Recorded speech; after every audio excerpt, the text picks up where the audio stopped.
E toi whaatalo whaatu Samoa I lau mai moanga. I lungo o TV tolu I Samoa. Whapea le Oriana TV i Aotearoa I New Zealand. Ai mai se tafa e fio le larolangi o lo mwhai o na mou mai lungo upengo whaamtalanga. Le YouTube channel ma le Facebook a le Talanoa Live. Talo whalava. E momofoi o na momoli la palapo malo I le whaasangi I lo tātou tupa au le langi. Whaafitai le tua I lau pule whaasoifua I a Samoa. E le nganta I lo tātou o tunu. Ia e whapea fo I Samoa lo alala ma papa au so se meo le kelope. O lea ua whaitau vai aso nei, le mai tau ma le anga I atu, bol whai ngā palo te tele o le luas furu maltasi. O le nganga mawulunga le tātou por kalame Sunday with tele ai, ia aua nei whapito manu I atasi, o lo o tuu hawa noa I vaenga wha upu whai uma, ia e maise o tātou sui tau wā.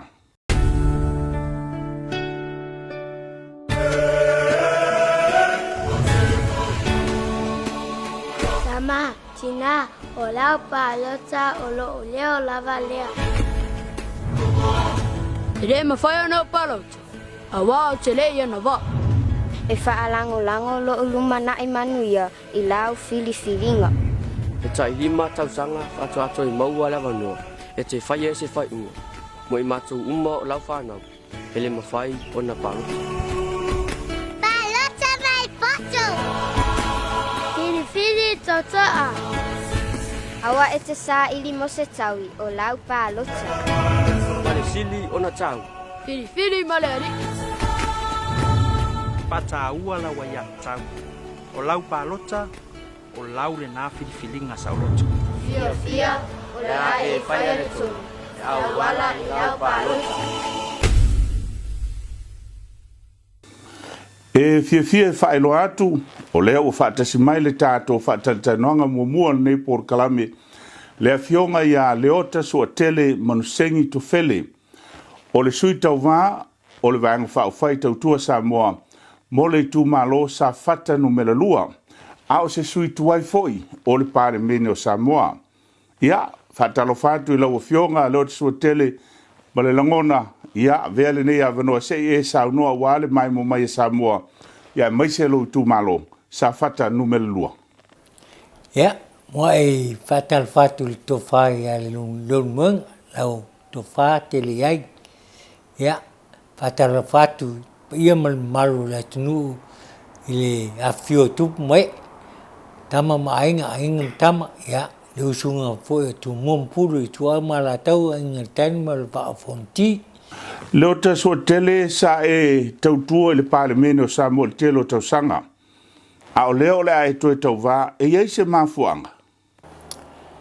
Ia, o lea lava, ai pupu ale le sifamtalanga. O le nganga atoa walaino toi tau mwhai. O na sale eise leo o lo mātou tu malo 5,000 mbai. O lo na winga o le tūlanga. E tongi la fonga le mātou tu malo sa fata lua. E au noa ma se upu tono upu whairo malo. E le se leo. Ai tongi la fonga. O sesi nā tu langa whaale. Ia whaale tangata. So I fua tono whainga malo wha kemu kalasi. E le taua ona nu tangata tongi la fonga. E taua ona whasi leo. Tu sai malato tafa yoi whaatangata nu o le tongi la fonga. O le memo mua lava ona wale I whaaleo se le mātou mana onga se mātou tu malo. E tau ona e se matu whalimai. Ia o tūranga mo mua na ono tūranga lea. Langa e mamao ia atua o lae longo ia I ngasa se mātou tu malo safata. Ia whaisini mau whalariri. Ai on memo mua o se whalimai taun whaatu tono sa whata o aia ngase o se mātou tu malo. Le ngata lea o awana ngā rui e peo I e tele ele tua e te tau o nā tina. Awa le o atina ina. Ona le o asaina e awala ngā rui. E o lae fo o talton e tele tau o tano mai to ina o se mato tu malo e tele lo la to fio o ati fanua ai le fang la to o ti ai fashion ma e tawa ona sopo ia ele e tu sai fo tele o isi tu malo ia wona ngalue ai fai ona ngalue ina se mato tu malo ia le lautai tu sai ma ati na o la tu o le tu langa lava lea e fasopo ia umai tu malo o tupulanga e tele o tupulanga ele o yenga luenga e taulai sui nei tonu palmeni ona ti na ele le sota inga o le moa o le maftanga ma au talvo ina ia sui nga luenga e fatino ai le tautua la utalvo i lato ainga wai talton tele la utalvo tauna yei ngaluenga le e fai ngaluenga i mo tau singo ainga au tele ainga ia o le o atina ona o le ese tango limo o na yalum fanau ye e lenga va e fai ngaluenga o le fai lato mo ngaluenga tautua ina i lato matua nu ia whapea ia Samoa. Pe o le nganga na ia mo ngā luenga e mwhain ngā luenga. A le o le tele o le aumanga. E le ngā luenga. Ia ma tele foi o mawhine ma nai tene ma nai whartua matausi. E le o whai ngā luenga. Ai mwhain na sua ngā luenga tonu o Samoa. E ye lava ati na e whapena e tau na mau inga luenga a inga taitasi. E tau si e whanau. Wa tele whamai o loo sau mai. E ala na mau o le vai o te mau a inga. Sei au mai se sau noanga lo te so tele. Sau sile le pāle mene. O tu maule mamalu. Ile nei taimi.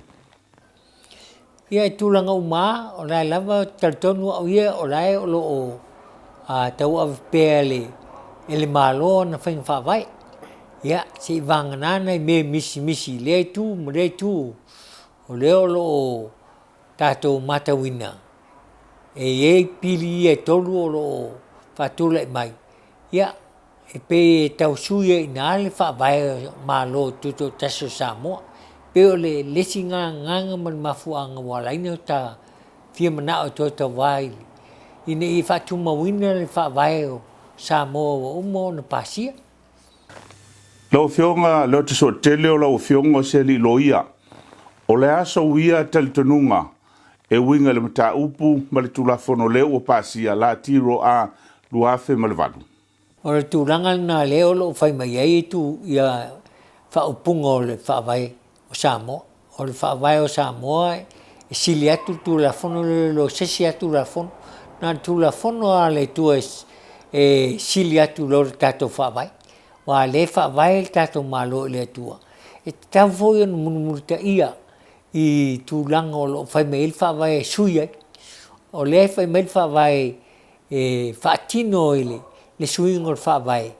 I le whai ngol referendum po o le parota lau tele o tangata nu o Samoa. Ina ia mau le lua vai tolu. Ona sui ele, e peo tūlanga na, ele o ia se whamtalanga le whawai tuso o se komiti whapalmeni. Ana whai mai le whawai, e whai se komiti whapalmeni, ia ran me tua. Ai peo tūlanga na, o ese le whatinonga, sui ai. Ese le mela e tau mai le whawai.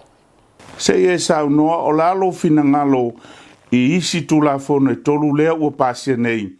Lea au fia ai ma le tulafono ua tūma oti ai ia le whaamasinonga whanua maswafa.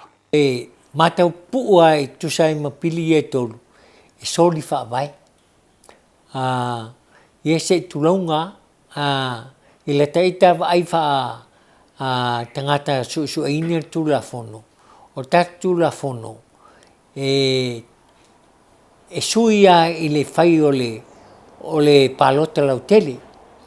Mo lua vai tolu, o na sui lea. O loo na ia tartanunga whalo ia. Ia le mau atu. E le o whai se referendum. o tūlanga nā le iei le nganga wha nonoa. Ona ua wha tino i komiti e wha parmeni. Ia e le wha tino ina le tūlanga o lo tau mai i vaenga o wha vai. E sui e le wha vai. O le whainga leo o le palota lau tele mo tangata o le atunu. E iei se leo o tangata o le atunu. Tuso o le lato wha vai.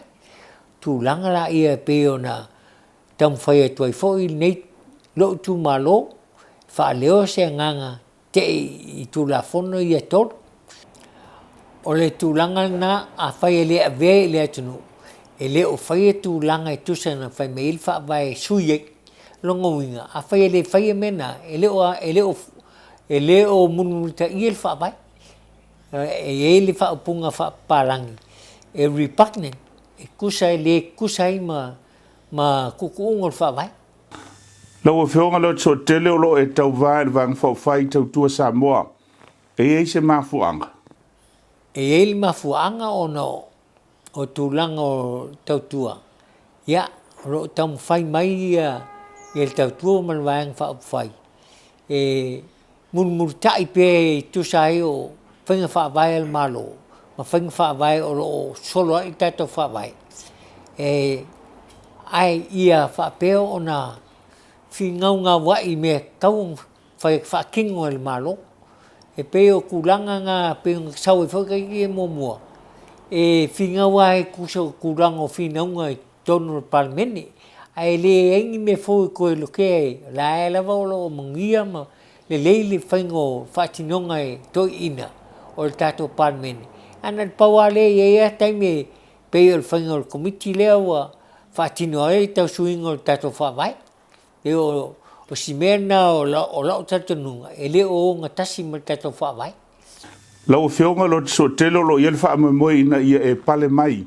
Tofio li tu malo sa fata numele lua mo le malo. E te tali tonu e mawhai o na sui li whainga malo lo iei nei. O tali tonu e ona suia. Tali tonu e ona suia tu sai o lewa foi na iei le vaenga whai o le HRPP. Ia, a tato whasamoina na a whaupunga. O le puipuinga o ia tau o tangata Samoa. Ia, ai pei o mele o sa wai e pili e tolu. O le avese ino o ia tau o tangata Samoa.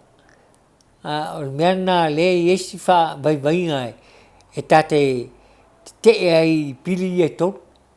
Ono o tūlanga o suia ingo o whamsino. Man whainga o whawai a ia o tangata. Lau whionga lo te sua tele ia, sauno ia wana wha afonga mai alo i tu malo. Ia mai se leanga ia tu mo le whainga palota. Ia whaftai. Aho ele fio o tapaun tausi lara taua. Ia whapel malo lara taua. Ia, ai mese pa ia au auna le tua.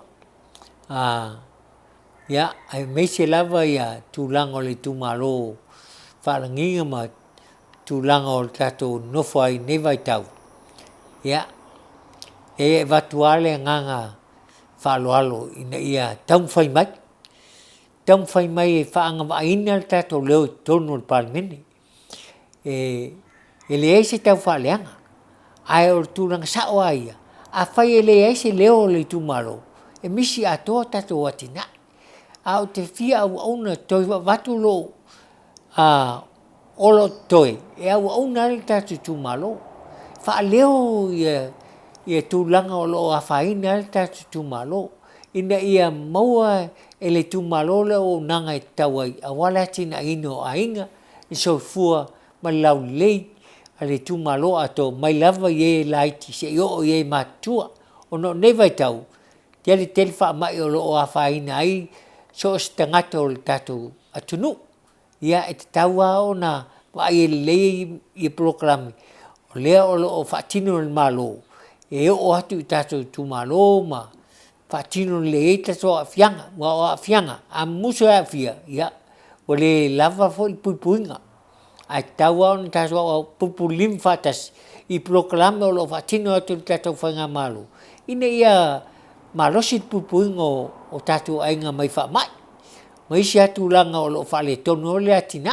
ia pe o le nganga se tam whainga tuat wham talanga le nganga e lo fia tam whai e tawa ia tatu maro ia tuat pea o tau ai pule a whai o tau whinngalo e tu au tonu palmene a was tato leo ia e se mal mata au ngo fia la valo to sui po lea e le se si fa pe o matua e a tonu foi mata ngo fia le tengata matua tonu tato palmene e le ave tato mana onga i me tau fai ai ne meu misi yan tato misi fo leo vai ne lima tau sanga o tato to tam fai ai Le a fionga ia leo te so tele man sengi to fele.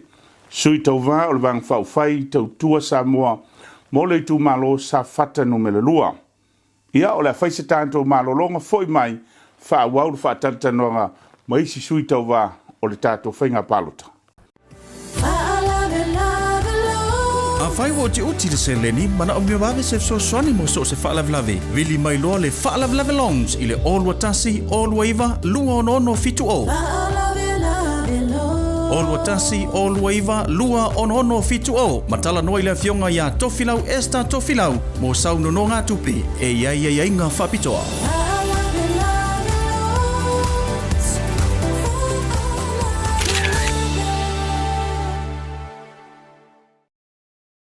Talofa, tuala le nei mai le EIF Pacific. Ia se au nanga fo i so songi koi wha moli. Ia mo sa Moman Pasifika. Come for a walk with us.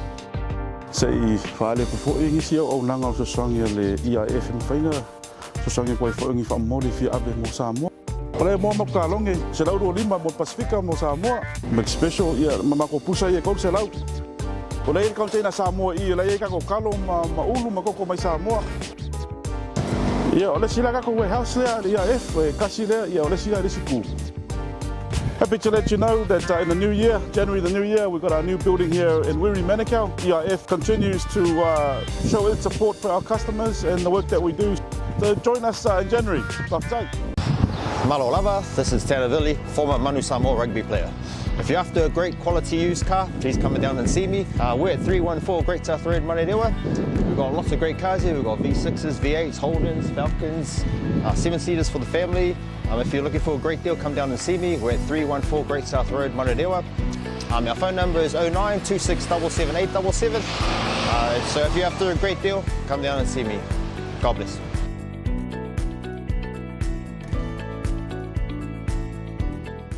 Talofa Lava. My name is Don Ha. You would have seen us sell a lot of houses in South Auckland for many years and also Auckland wide. Coming up, we got the segment on Pacific Pathway to Home Ownership. But more importantly, no one out there right now is giving the Pacific family the dreams, the know-how, the guidance, and the steps how to own your first home. And we are here to work together with you to make a difference and to become prosper and to break the cycle that yes, we can prosper. Yes, we are equal home ownership in this country. Why? Because we got more working out in our family than other people out there. You can get there a lot faster if you choose to work together. So I believe that this segment here, that the key note for me is to get everyone work together as one.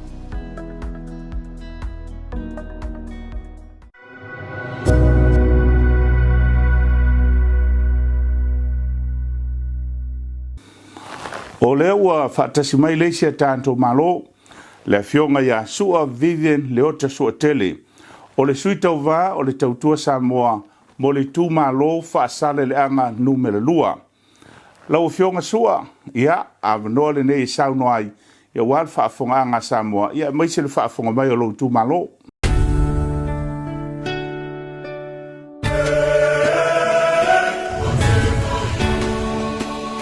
Sama, Tina, o lau palota o lo leo lava lea.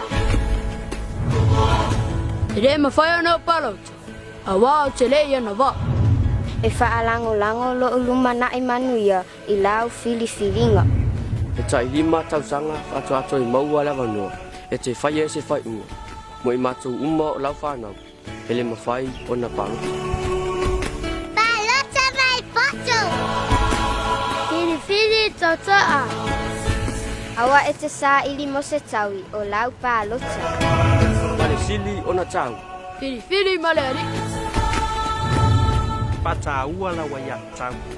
O lau palota, o lau le nā filifilinga saulota. Fia, o le a e whaia le tū. Au wala I lau pālota. Ia, mālo whawhitai. Ai ave ere nei taimi o te whiwhatalo whatuai. Ia, si o tātou atu no o I tupu mai e. Ro whawhunga mai. Ia, whapea foi si o tu mālo. Whasare le anga numera lua. Mata mai malai loa. Se ia pā ia to a vea. Ia, ele ngata I lea o au whainga renga pa ia lea tua, ma o tō whale tua. Ia, lo tau asuina le ipo vai o le ola.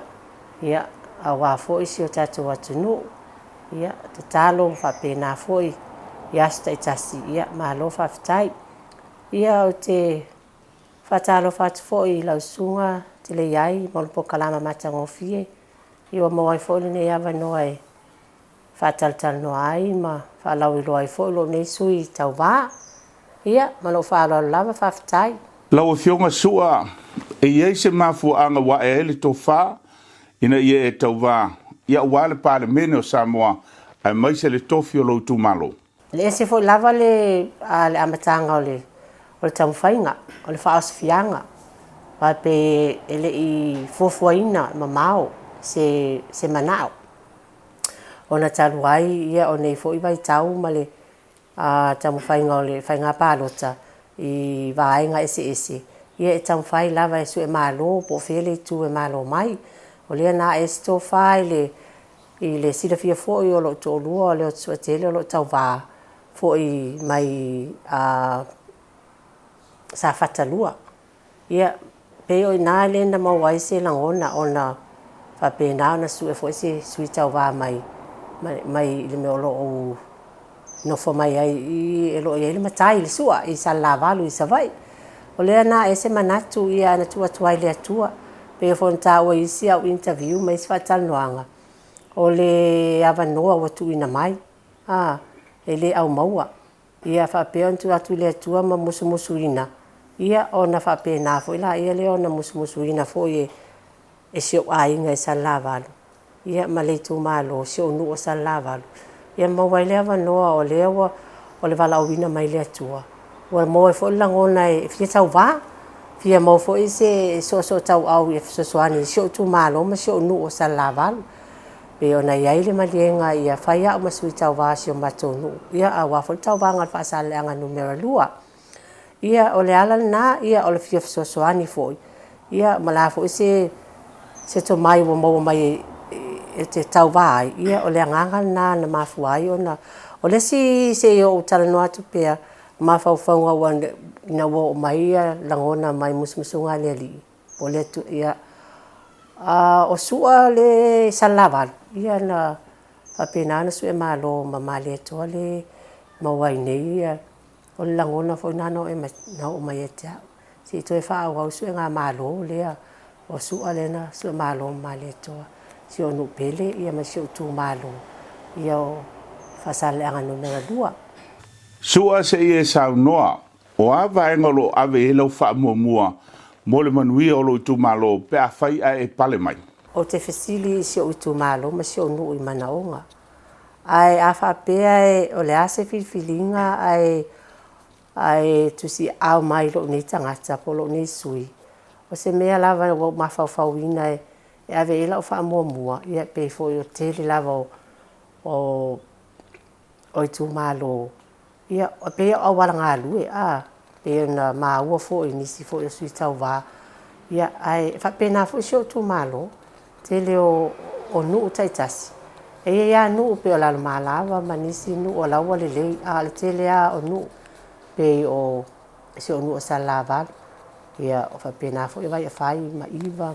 Tele o waranga lue ele o mautu ele o lelei fo wa tau na levanto e whaaro le tā.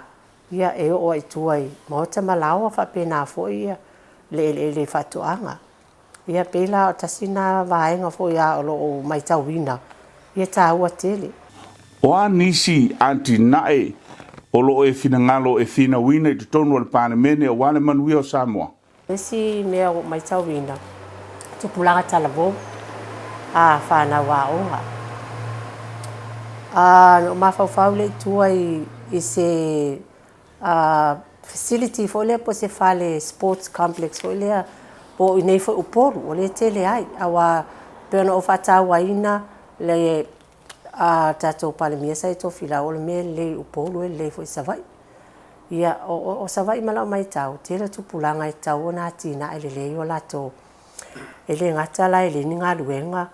Ia ai whapena fo i nisi fo i lai whai whatoanga i le lei. Ai o la mai tau fo tele o tupulanga i savai. E le lei tele ta mau ainga i mea tau ta alonga. Ta mea tau ta alonga. E ta sili nā wā ainga e tau fo na wha pula i eile tupulanga talavou. O lo o whapena o na whataua. Ai le o iei se vāenga fo le po pēna o tā ua e whai se facility tele. E mau o mai tonu me ia. E le ngata o le whaamalostino mo le malosi. Ia o ta alonga e pe o le mea sasaua e lava i taimi au e fo i o nei o tua a o tau tua. Ia le whalefusu. Wa te reo tupulanga. O lau te mai tau o te reo o le whaasale le anga lua. Pe fo i nei sa lavalu. Te le tamtapta ua sa iai ta alonga le o le fusu. Sa lawi loa i fo isi o tato atunu. Ia e tu se mai a fusu. Ia e le ngata i lea o ta alonga se lava si i mea mamafa. O ta alonga i nei e lau loa ai. Ia o ta alonga fo nai mo wai se leni. Ia a lai ta tai se mai le tupulanga mai whaongaina o whala au whasaina. O le awa malosi, o le mauai le vevesi ma le i te ia le o whaaleanga ai e tupulanga. Alai iei se vaenga e mawhai o na whaongai, o na o e whaongai no lato taimi. E le ngata la e mauai le malosi e fia e whaongai ngā luenga. Ia e mauai fo i le tamau a inga i me tau talonga. Le tele ia ta alonga le o me tau Pasifika, Olimpika, me whapena. A matanga koleni mai ai ina i whapena ona wau e sisi vaenga e se mai e tau fo ina iei mani a o onga fo i e whai e tongo le facility lea. Pe o so nau ta inga na o le iai au wā ia tupulanga whai ai. Ia whapena fo ina ia maua sola tau taime au le wha mai maua e se mai i lo au whai whatoanga. No fionga sua o le ala mafuanga o e filfilia i te tau wā i le vāenga whauwhai ale tau tua Samoa. Ia o au o lo to lua o maua se urungali o le ta mo e whaatasi le whainga palo talne. So e ta ua fo ia o le maa ngā lue whaatasi. O ia na mua e malai o le tau tua. So o le langona fo le nā e te tau lava o le maa ngā lue whaatasi. Le ala nai le ngata i lea. Ia o le matu anawa tau fo. Ma nei le ana vatau la iai e fuafuanga ma mau lo i le vaenga le o tautua e pe o tinama tamas pensionga ma kua ko si i le pensionga vaenga tau wa onga ia onga fua i tele o whana wa onga ia manisi vaenga tele lava pe o soifua maloloina vaenga na pe wa o mautino ai foi ia i le tautua, o le alal nā o le whatawaina ia, o le si vaenga, o le o iai lava le si u fofonga lea ma le tu alalo mai o si o tu malo i savai. Le anganga le iai ma lau whaalongolongo, fi mana o se swinga fou, swinga ese, o whaifo isi na umi o iai le vaenga whaupwhai le HRPP, le ngā luenga le HRPP e le whape e le o wha le anga foi pe le manei ala tonga luenga ai o te muli tai foi i si o tu malo i le me o e langona si o tu malo ma le anga whaalo alo whaftai. O le asau sile le tamau a ingor tātua tunu. O le lei? Pe o no whai atu mua o le me le upolu e le savai. Pa pe nā foi lai a inga taitasi. O la o mai tau. O le tele le whatuanga wa a vea le lockdown wha mai leo sau. Pe wa toi anga ia ia. sio tato atu nu ele fa nga me na sa wai laso a la mai tau taimine e va ai lava male alofa telo ni si ainga e pe fo lea o lai e fa mau oa ma tele tupele au mau mea masanga mau mea ya la to ele o tusa le vaenga o le manuia o Samoa ele o lo ia foi nei ainga langa lo va ai ma mai tau o fo la si o tu malo ele o tusa la o mai tau telo nei ainga o le hala fo na le e alu le sui tau wa e te mai tau le o mai o tangata fo le mana o mio o ina te lo ai mai va ai fo pa ya si solo te lo nai ai mai le o ina o tangata fai ngaluenga pe tasi ele o lava le so swani tono a saula le sa nga me le nu sa nga me le kalesia ia o nai fai na fa na wa o nga ya o nga tongi pilima ia o ngala e te lo ai ila o mai tau ele o tusa Tau fionga sua o le alau silasila. E mawhai o na sui le whainga malo e tau awena sa mo le si lima tau sanga o lo momua. O te tali atu whaapea o le atua lava o lo sila fia mea uma. Ia e tuu fo i le atua po le asa na ia a se tanga i mai al sisili esi. Ai o lo mai tau le nei taimi o no le alanga lo iai. Ai me se asi o tu malo ma le motu lea i savai.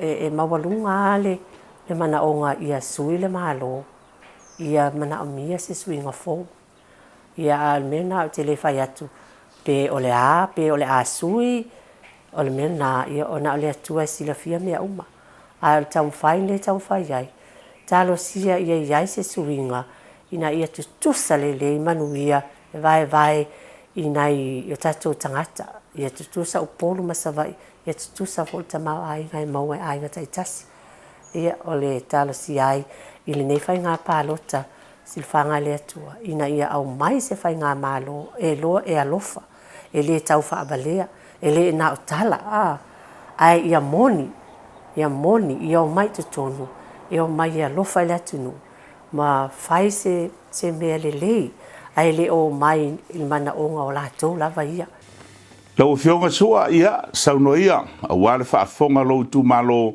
ia malo wha mo le palota luas fulu tasi. Ia avea fo le nei ava noa matango fie o te mamole atu ai whaftai tele i si o tu malo pele o whaasale le anga numera lua. Mai lava i sa lavalu o iwa o vai a whai o lalo maa lava o vai sa ulu ia whapea sa afua. Ia whaftai tele mo tapua inga ai o te avatu foi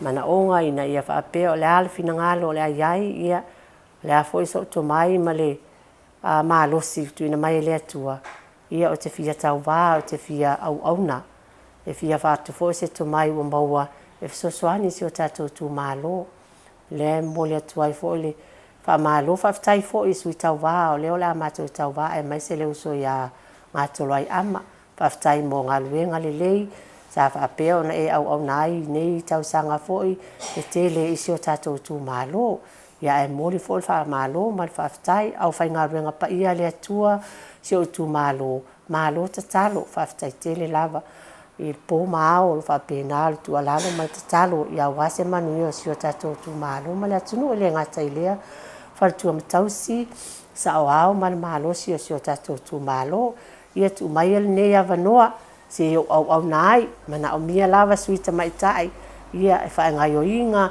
so an telefo i la fo se fina ngalo o ia te o to le ata mo fai lava sta mo fai ia awase manuia tusa o sio tato tu malo Le afionga ia sua Vivian Leota so tele o le suita uva o le vang fa fai tau tua Samoa mo le tu malo fa sale le anga numele lua ia o le fai se malo longa foi mai fa wau fa tante noanga matato suita wa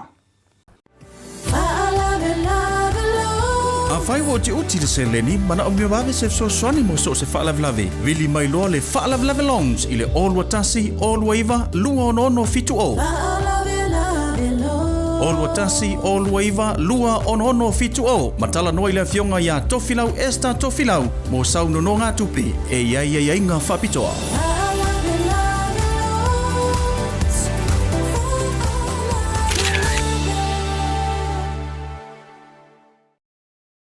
Talofa, tuala le nei mai le EIF Pacific. Ia se au nanga fo i so songi koi wha moli. Ia mo sa mo man Pasifika. Come for woko vas. Se i whaale po fo i ngisi au nanga o so songi le EIF in whainga. So songi koi fo ingi wha moli fi abe mo sa mo. Ole mo mo ka longe se lau ro lima mo Pasifika mo sa mo. Make special ia mamako pusa ia kon se lau. Ole i kaunteina sa mo i le i ka ko kalo ma ulu ma koko mai sa mo. Yeah, ole sila kako warehouse there, EIF, kasi there, yeah, ole sila risiku. Happy to let you know that in the new year, January the new year, we've got our new building here in Wiri, Manukau. EIF continues to show its support for our customers and the work that we do. So join us in January. Malo lava, this is Teravilli, former Manu Samoa rugby player. If you're after a great quality used car, please come down and see me. We're at 314 Great South Road, Marerewa. We've got lots of great cars here. We've got V6s, V8s, Holdens, Falcons, 7-seaters for the family. If you're looking for a great deal, come down and see me. We're at 314 Great South Road, Marerewa. Our phone number is 09 2677 so if you're after a great deal, come down and see me. God bless.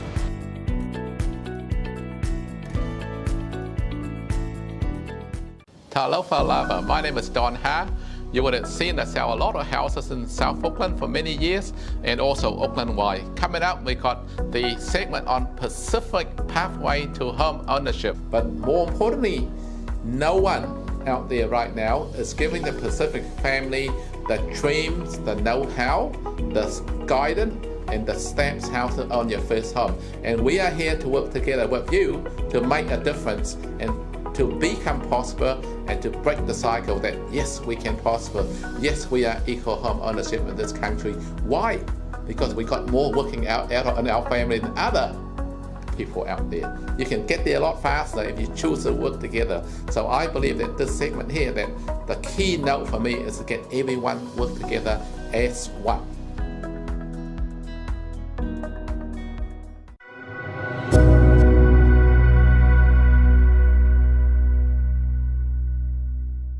O lea ua whaatasi mai le tofa ia le pai Richard Brown. Se tasi o sui tau wā o le HRPP mo le tu malo whaleata no mela mumua. Lau tofa le pai o lea ua toe whaawau le tānto whaatalitala noanga. O le asa o mai tau mani vaenga o loanga elo finangalo I tūlanga tau a onga I tutono lo I tu malo. Ia whaatalo whātu lau I tu malo whaleata no mele tasi. Wa fo le pa io vai ala e fio ai le tama le fale no so lima le matua ya pata ave ana tana ni fo ile to anga unge mangulewa mala ainga fio no ftama malu ya to alam tiu fe mal malaya me se fo I vai tanutu mo le pe fio ai le famina fia tama pa no so ali ya me se fo le fio le na fio nga ya telsa ya malu no fo sa ya ai ma vai tanutu ya pesa fa nga tua Ia whatalo whatu nisi fo io. Tupu mai e olo alala mpapa au tono le mato tu malo numero tasi whaleata. Ia mese la whainga luenga pa I o le atua. Ma loso I fua moa mane langia ma. Tele ai o le nei aso se aso whawhitai e le ua whawsilia lo tangata le tūlanga le ai tūlanga o onga.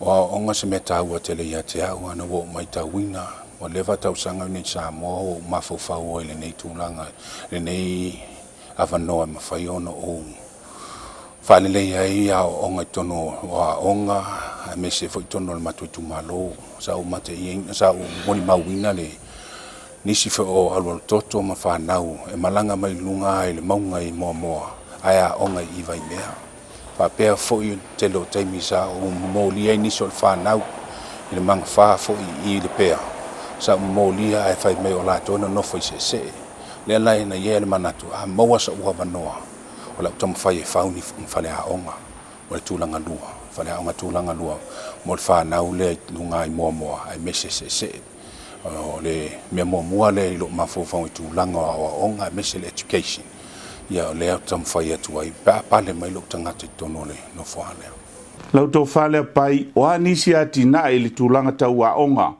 o lo e nau iai mo lo tūmalo. Tele ai wa levana tā pena lo tangata mo whale a onga. Ma mea tō tino o mai tutono le, vase ale potu a onga ma mea uma. I whawhai ngofia le ngā luenga lea.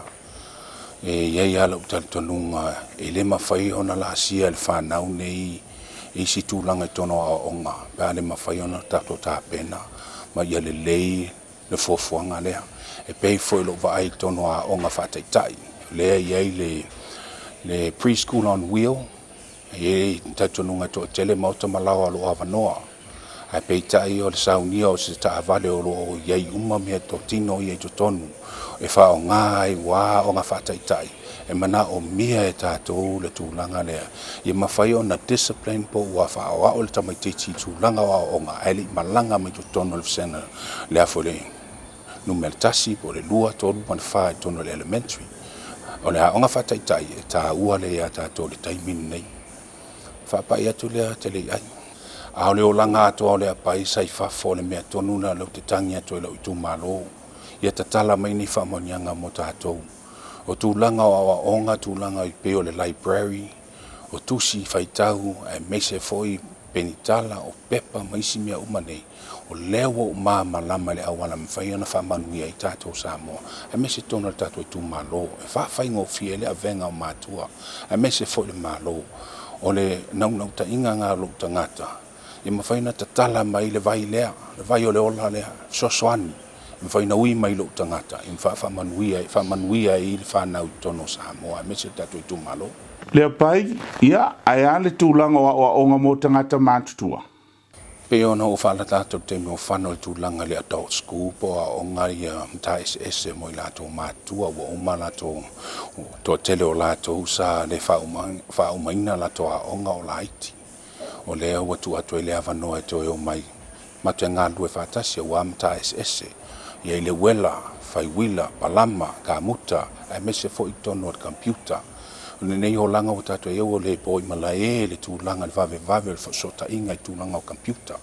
E mana o mia e fo i le maa malama le tinama le tama, po feo o ta whao ia i le atali i le ama telefoni. Ai mese fo i me o lato su eina, po o whao ngā tonu le taimi. E pe o le mea na lau te fia o te nau iai. E to e a matani adult school, o hawa o ngā mota ngā tō mātua. Ai o le nau ta inga ngā o lo tangata i mawhai ona to e amatani ia maua e lātou le ta whai oi ai me se foi o le silafia ia ngā waa foi lātou wa ngā luenga o pe a lātou apply ia i pe tam whai i tono le malo ai me se malanga tu i whafo ua uma ona ua i eile mawhawhaunga ia ma ua malu to o lua o le ama atu ua ana whai e se skolsipi mo le whanau mai tau wina to telo whanau e ata mai o poto. E mawhai e la tona la si atu ia o ngai tona le NUS makolisi. Ai peitai o le lava o le whaaso o mātua. O lea la le whao ngā e le poto ma le mamana man fua e mele tua. O le mea le nao ia maa ua malo to o lua. Ia le ua tu o maa ofo i nātua i le luas furu wafe. E a mata i le scholarship fund lea. O scholarship fund lea, ia i foi ai inga, ai peitai. O lo walofa ia sa moa mese lo i tu malo. O lea la tamu whai iai, to telefo i nisi o wompa anga lo iai fafo.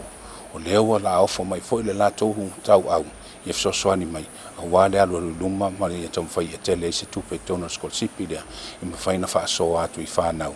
I tono le ato i tumalo, ai mese fo i sa moa, o le whapa i atu le ma le whalo alo. Whalata numere tasi, e le whato sina e lo tangata vai le tō whaamani utanga. E pau lava le talo sanga vai. O le tau whiliwhilinga. Mō nei matai au, matangata uma. Ai mese le tato i tūmalo. Lo ia o tau le tō whaalea, lo ia o tau le pule.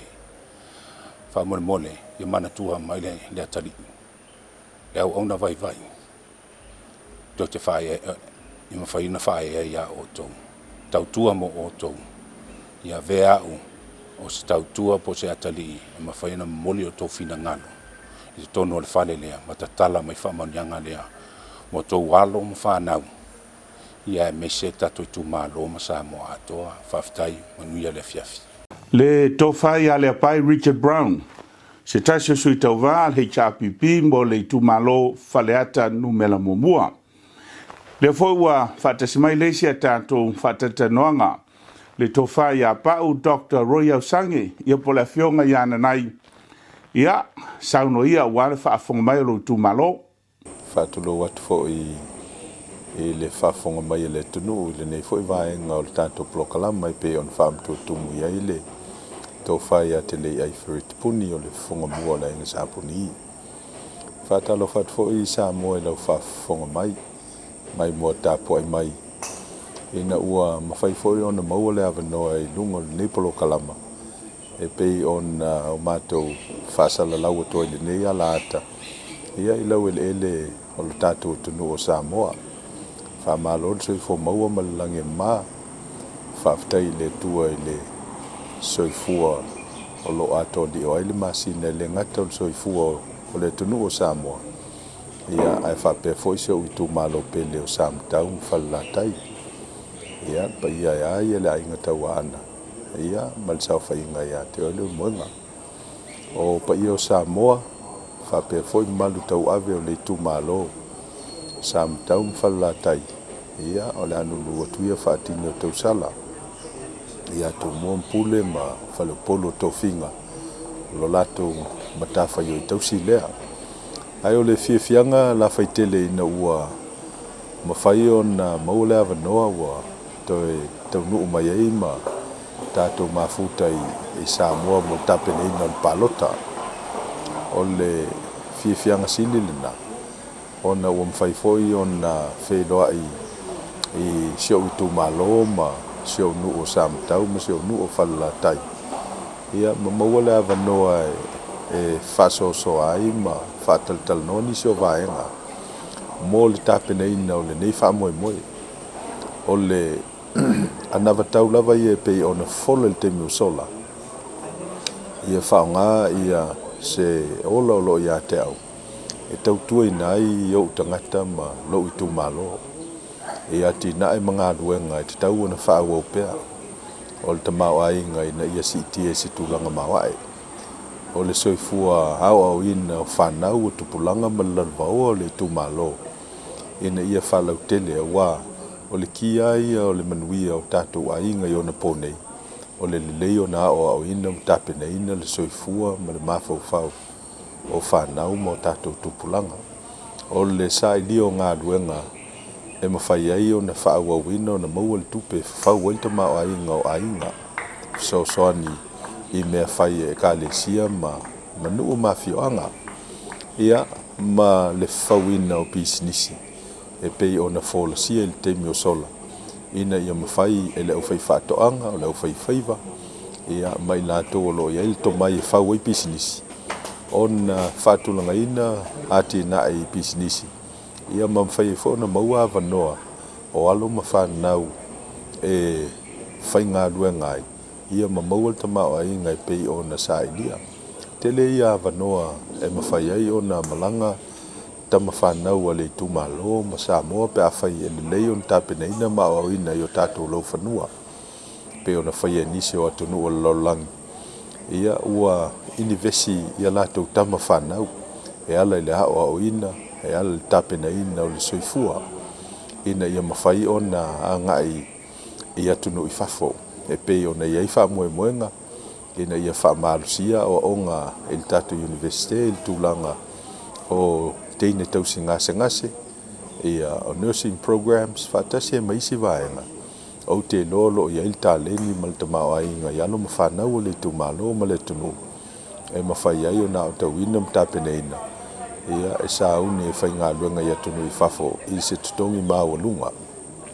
Mawhasosoni mai e nei o lātou ainga i Samoa.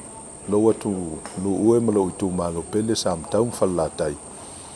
E mana o mia lau langolango. Te whātau sanga ina lau pālota. Mo pau na nai Roy Ausangi. I le pālota ia perila soiva. E mau whele avanoa tātou te whelo i aim whātaltal noa nisi o mata upolo utou whinangalo ma manatu ina ia whaalele i aila ua unanga. O upole tonu. E le atoa ia ai liwa waa. Ma le tali tonunga.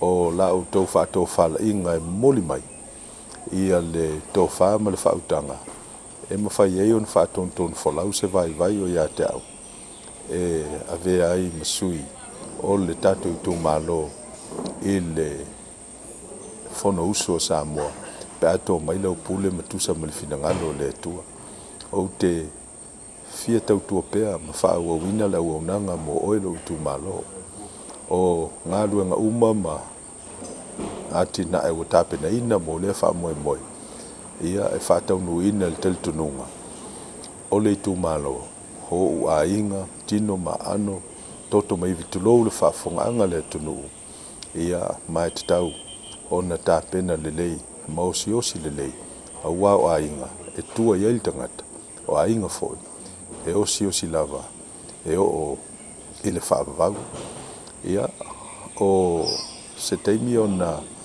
whailo atu leo nisi o vaenga tāua e whalau te leile na vatau i whilo inga i o tau mauta malawa ai o te tālusanga ina la o tau langolango whape foi la o tau pālota e tau mai ei la o tau puna ina ia vea lo tangata whatau wā lava ia ma o tau whonga momoli le whingalo o moli whatau whala ingo le tu malo i le whono usu ale malo tuto tasi o Samoa ia a whai wa iaise upu wala vale ia po se ngana o sala foi lau whafonganga Samoa malo i tu malo pele ia e poto lava le tautai a sele atu ia mai pe upo le tunu i o fiufi a manunga se pe upo e whailwhaiva se unga lupe ai whaso i foina ia leo fia il tato polokala mai le so le sui tau wā o le fast mo le tu malo whale la time sam tau le to wha pa u Dr. Roy Ausangi po le afionga iana nai. Whai se malolonga o tātou foi mai wha waul wha tatanoanga mai si sui tau wā. A whai wo te uti se leni mana o miwawe se so swani mo so se whaalavlave. Vili mai loa le whaalavlave longs i le all watasi, all waiva, lua o no fitu o. All watasi, all waiva, lua on ono fitu o. Matala noa le fionga ya tofilau esta tofilau. Mo sau no ngā tupi. E ia ngā whapitoa.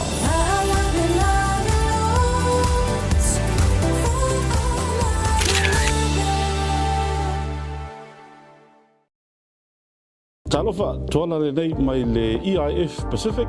Ia se au nanga fo i so songi koi wha moli. Ia mo sa Moman Pasifika. Come for woko vas.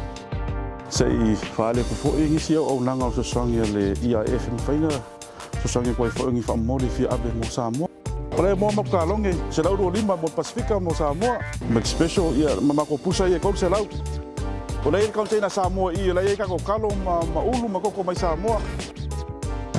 Yeah, ole sila kako warehouse there, EIF, kasi there, yeah, ole sila risiku. Happy to let you know that in the new year, January the new year, we've got our new building here in Wiri, Manukau. EIF continues to show its support for our customers and the work that we do. So join us in January.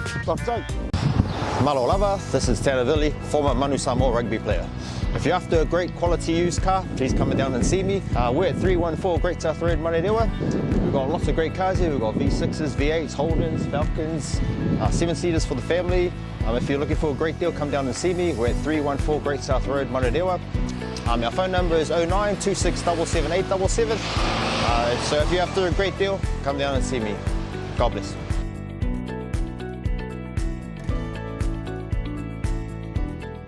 Talofa Lava. My name is Don Ha.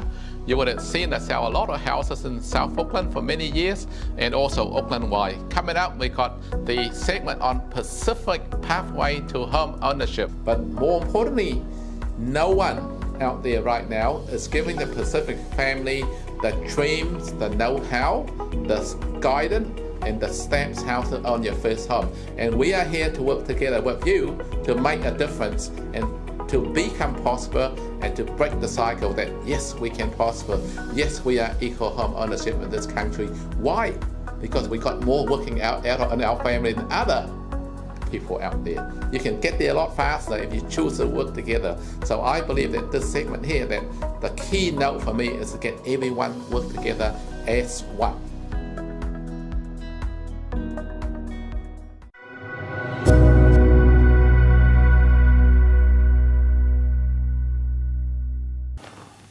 O le ua whaatasimai le fionga ia unasa tauheia le vaai.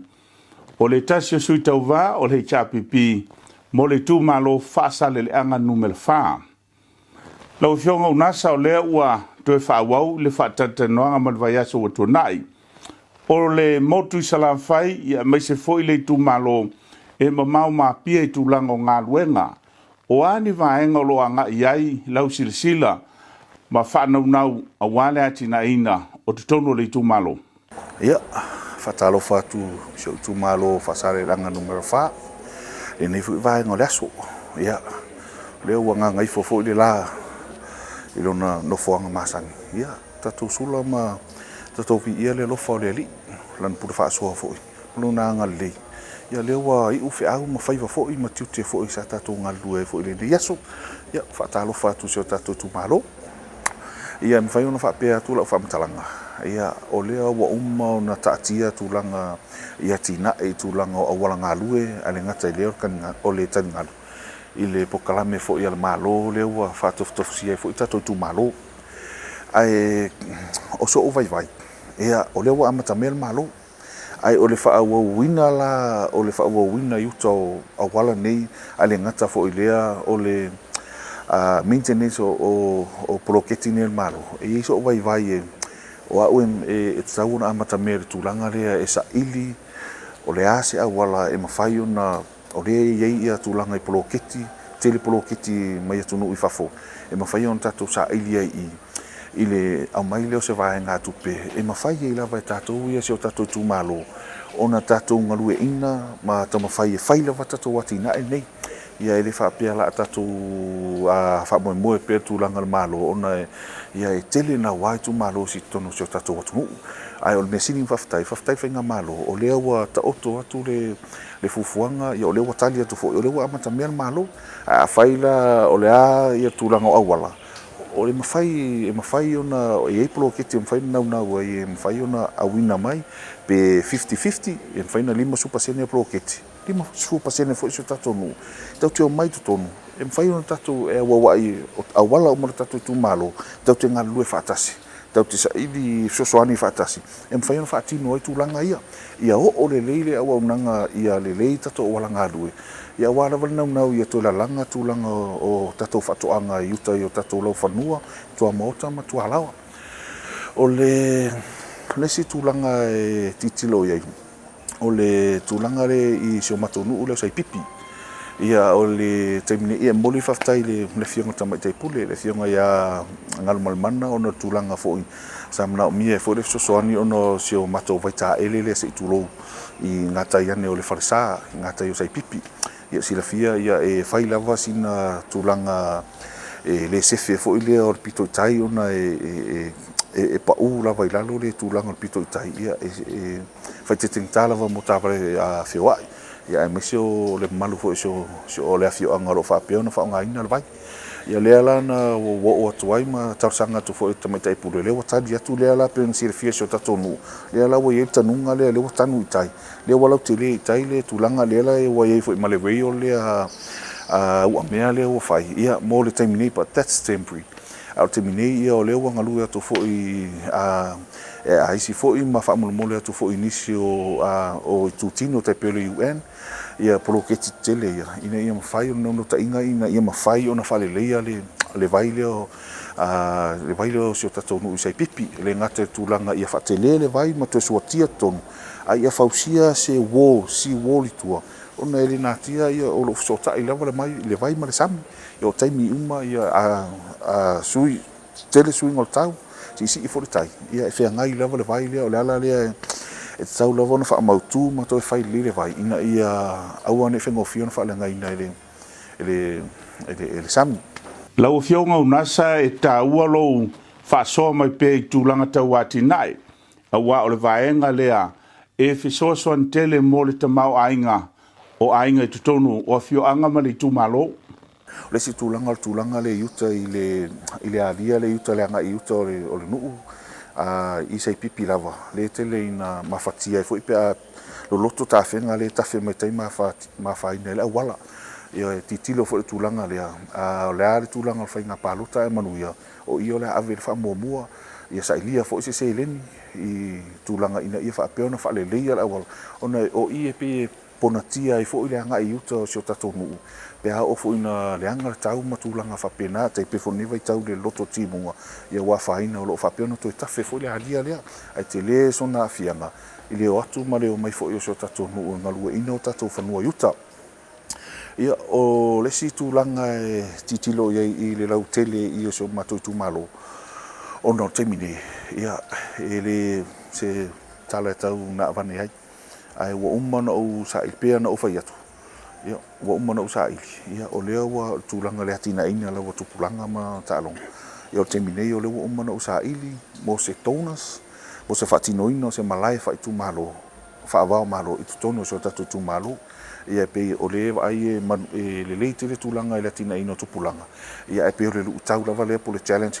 ia o se tulaga ia mautu ni facilities mautu se tulaga i se malai a wale atina ina o taimine o lea ua iai le tona ia ua tutu mai fo tau au e mawhaina ngā lua whaatasi mo le fausia ina o se malai fai tu malo i silfia ia faisina mamau i le lo puapua faisina mamau mai i o iwa ia e peo tātou le i le o ngā tonu e tau la voi ina i sa tātou malai fai tu malo ia se taimi o to fo i ma fai tala ma se o tātou tu malo e le ngata i leo rafi onga ia o tulaga faapena o le ua uma tapena pena o tatanoa tusa i se taimi ua sola ia o taʻita tate musu e faini fofolaga e sili taʻita le muamua faisi agaluega ia e faatoʻa faaili o te leu se taimuli pe o le agaga lea o atinaʻa ia ae e tele na ua atinaʻa ia ae pei o le tolu lea o le ua titilo iai o le ua avei le tulaga foʻi le faamuamua pe a faia o le a le tulaga le tatou faiga palota ia e manuia mai foʻi tatou faiga palota ia te loa ua to se ana ona tatou taunuu foi la ia le tulaga o le tatou faamoemoe ae o le talo pea se o tatou tumalo ia aua neʻi ai se pea o vale laga ia toʻafilemu pea se o tatou tumalo faafetai foi te talo mai foʻi ia e ui ia e tamatama foʻi le atalii ia e manaʻomia lava le faamanuiaga foʻi ia ma le talo foʻi se o tatou tumalo o fea o iai le finagalo o le alii ia o le finagalo lava lenā o le alii auā se o tatou tumalo o ai se o le atulaʻi mai le tatou faiga fifiliga ia o le a faapena ona ave ia le tatou lagolago ia faafetai teletele ai ia mo le pokalami matagofie alofa atu to faseifua le afioga ia unasa tauhia le vaai o se tasi o sui tauvā o le itaapipi mo le tumalo faasaleleaga numele fa sa mo o lea ua faasolo ia tuipupui o le koviti i vaega ese o le lalolagi o loo nopia ai o tatou tagata pe o amerika o ausitalia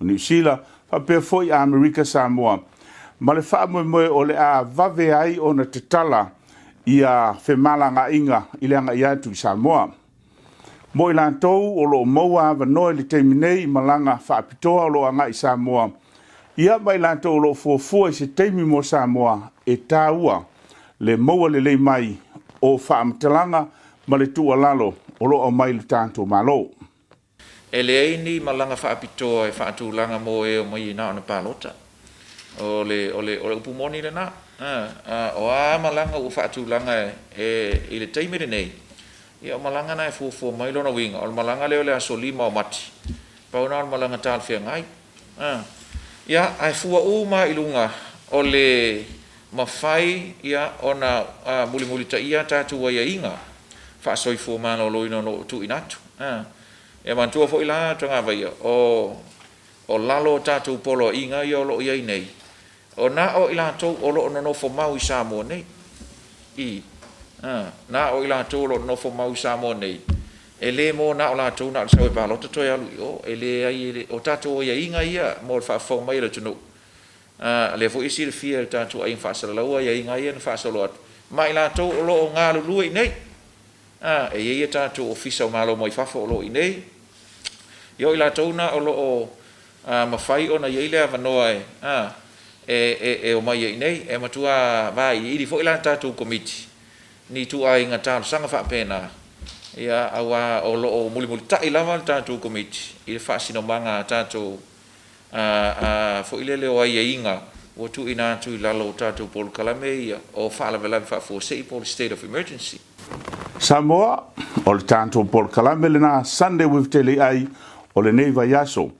Ai tuli loa mai, vai aso taitasi i le teimi lava le nei, i le vaenga foi le nei o Paul Kalame o lo fai o na mai mo mai ai, le ngata o le TV tolu i Samoa, Oriana TV au te roa, ai maise o penga o whaamatalanga YouTube channel, i ama le Facebook a le Talanoa Live. A wao lea ua ngā solo mai a tātou sui tau wā, ina ia mawai le manino, lau tō whāma le whautanga, whai e lau pālota, mo le pālotele Samoa. Soifua.